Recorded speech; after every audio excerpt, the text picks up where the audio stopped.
Creating a room that feels timeless is a worthwhile goal. These designs have the power of permanence, but many do not know what makes a room feel that way. The space you'll see today answers those questions, because what you are about to see isn't just a nice room, it's a blueprint for why certain interiors feel elevated from the start. 3 different design styles live here, and instead of clashing, they fit together like lock and key. The contrast is strong, the palette is mature, the balance is carefully measured, and the result, the temperance of timelessness. If you're a returning subscriber, hit the thumbs up. If you are new here, hopefully by the end of this video, you'll be a subscriber. Remember that if you would like our help in designing your room, there's a link in the description below. Stan reached out to us to help with his large family room, a 2-story space at the center of his home. The floor plan is open concept, and this area is visible from 4 different surrounding rooms. Because of that, it's more than a place to sit, it's the visual anchor of the entire home. He wanted the design to be right. He wanted it to harmonize with its surroundings, where function would stand equal to the aesthetic. Other rooms in the house already served the purpose of intimate conversation. This one was about comfort and ease. Clear, open paths you can walk through, choose a comfortable seat, and turn on a movie. But none of this was to be mistaken for casual. This room is the centerpiece of the floor plan, and its weight and gravitas will directly influence the character of the entire home. Let's see what we did. 3 design styles live in this one space. Together, they form a unique identity. You'll find the most impressive and connective interiors are the ones that blend trademarks of multiple styles. The first is modern heritage. It appears in the symmetry, the structured shelving, the curated objects, and the warm materials. These are traits rooted in the oldest design traditions, but filtered through a contemporary lens. They give the room an intelligent atmosphere with a sense of order. The second style is refined industrial. The black slatted paneling, the metal framed shelving, the heavy matte textures, and the cage-like chandelier. All signatures of industrial spaces, but with a cleaner, more polished execution. Thirdly, dark contemporary minimalism.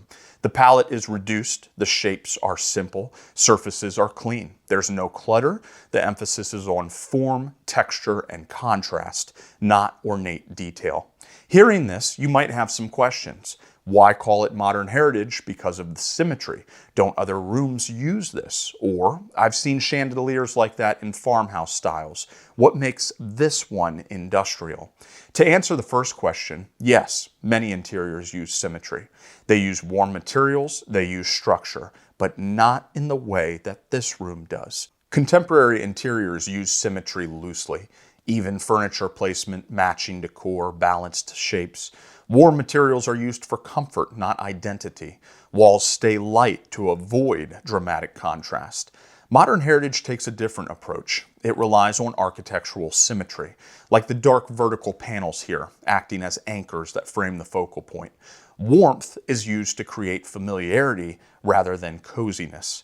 Deep contrast is embraced, an echo of older spaces expressed through modern forms.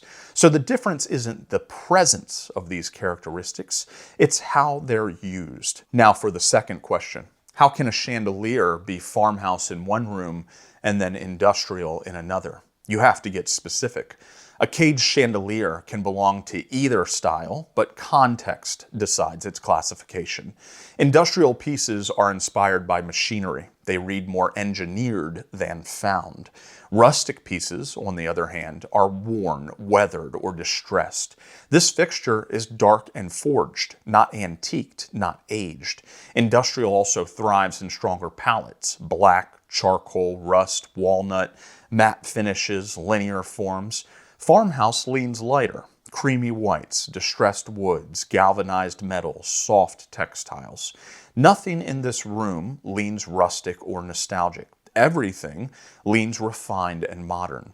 The chandelier could easily be farmhouse in a farmhouse context, but here the environment pushes it firmly into industrial territory. The TV wall is the heart of the design. It sets the pulse of the entire room. Black slatted panels create vertical rhythm. Rust tone tile anchors the TV in a strong textural center. All of it is framed by soft white walls. This is the destination for the eye. The wall reads symmetrical, but not in a predictable way. On the left, a full-height metal and walnut bookshelf. On the right, a floating walnut shelf and an accent chair. The heights differ, the objects differ, but the weight feels equal. You've created order without stiffness. That simple wood shelf on the right, 2 inches thick, 4 feet wide, isn't an accident. If it were any thinner or more narrow, the left side's weight would overwhelm it. Now look at the side table beside the reading chair. Its stone-like finish reinforces the room's geology, a subtle nod to the materials on the TV wall. With its mineral texture, it adds weight where the space would otherwise lean too soft. Do you see the planter basket, the brass sconce, and the end table? All circular. Placed intentionally, they form an invisible triangle that softens the room's linearity and adds a quiet rhythm to the composition. We used a lot of darkness in this palette, but it doesn't feel overwhelming, does it? Because it's counterbalanced at every step. Black wall, light sectional. Dark wood console, neutral drapery. Black coffee table, soft artwork. This allows drama to enter the room without sacrificing brightness or comfort.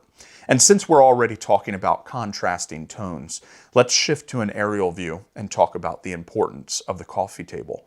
Imagine the dark media wall and the light sectional as 2 medieval armies, lined in formation, facing one another. A strong contrast exists between the two, and without intervention, only tension would remain. The coffee table becomes the media wall's herald, a messenger sent forward for truce, to parley, to prevent war. By sending a piece of the media wall's tonality into the lighter territory, an agreement is reached. The rug strengthens this bond further. Subtle but powerful, it quietly mimics the TV wall's geometry. The media wall is full of rectangles. The TV itself, the stone panel, the slatted columns, the shelving, the console. The rug mirrors these shapes through rectangular strokes, linear interruptions, and broken lines. It behaves the way that a fine whiskey would behave.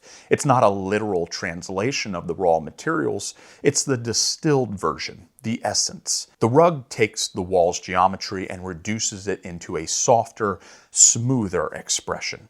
The throw blanket and pillow choices settle the temperature of the room. Woven plaid, black velvet, taupe chenille. Together, they push the masculine tone forward. Many people want a timeless look, but the pursuit can feel evasive. Timeless palettes come from a single source, nature itself. Walnut, linen, cognac leather, charcoal stone, plaster neutral, soft black, and aged materials. These tones don't answer to any decade. They belong to the resources that have survived every decade. Nature carries time on its shoulders. It doesn't bend to trends. It doesn't drift with novelty. Rooms built on these colors inherit that same steadiness. They hold their value because they're rooted in something older and more reliable than fashion. This room granted us the ability to use a huge sectional, 12 feet long and 5.5 feet deep, oversized for most living rooms. But here it works because of the tall ceilings and the large floor space. There's breathing room. Scale is a luxury signal. If you want to raise the perceived value of a room, enlarged pieces can help do that. Every material, every contrast, every line of symmetry found in a room is working toward a single steady outcome. It's your decision as to what that outcome is. Define the identity early, choose elements that support it, and use timeless principle as your guide. If you liked the video, hit the thumbs up. If you feel like sticking around a while, feel free to subscribe. See you on the next one.